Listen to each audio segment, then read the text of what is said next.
তো হ্যাঁ বলে দিলি ওকে? হ্যাঁ, ও অবভিয়াসলি ও ভালো মেয়ে यार। রাজ, এই করে তুই 6 মাসে 5 জনকে ডেট করে ফেললি, দেন আবার আরেকটা। ও বাকি 5 জনের মতো নয়, उसमें कुछ तो बात है। হ্যাঁ, এই বলে বলে তুই 5টা রিলেশনশিপে চলে গেলি। আরে বারবার নতুন নতুন মেয়ে, তারপর নিজেই ব্রেকআপ করবি, কাঁদতে কাঁদতে আমার কাছেই আবার ফিরে আসবি। কি দরকার এসব করার? যে চলে যাবে সে চলে যাবে, আর যে আসার সে লাইফে এমনিই আসবে।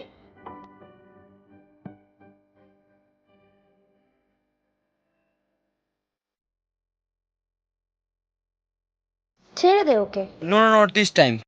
তুই দেখে নিস এই রিলেশনটাকে আমি বিয়ের টাইম অবধি নিয়ে যাব। আই নো তুই জেলাসি ফিল করছিস, নট জাস্ট বিকজ আমি রিলেশনে যাচ্ছি, জাস্ট বিকজ তুই সিঙ্গেল রয়ে আছিস। আমি বুঝে গেছি সেটা। জেলাস ফিল তো করবই, বড্ড ভালোবাসি যে তোকে, চোখে হারাই আমি, তুই কি করে বুঝবি বল? কোথায় হারিয়ে গেলি? শোন, কালকে আমি ওর সাথে ডেটে যাচ্ছি, ওকে? এলাম, টাটা। কিরে, আরে কোথায় যাচ্ছিস?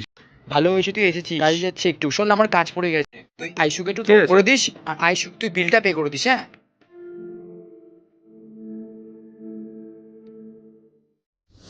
কিরে, আজ ওকে বলবি বলবি করে বলতে পারলি না, তাই তো? শোনার মতো অবস্থাতেই ছিল না।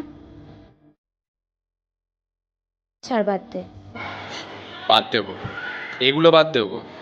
আজ কি অন্ধ হয়ে গেছে নাকি? ও তোর ভালোবাসা দেখতে পাচ্ছে না। ও ডিপ্রেশন হলে তোকে ডাকে ভাই। তোর মায়ের সাথে ঝামেলা করে ওর সাথে বেরো। আর এই যে এসব খাবার দাবার বিল ও পে করে, পে করিস তুই। তুই ওর জন্য ইউজ এন্ড থ্রো ভাই, বুঝে যা সেটা। তুই ছাড়।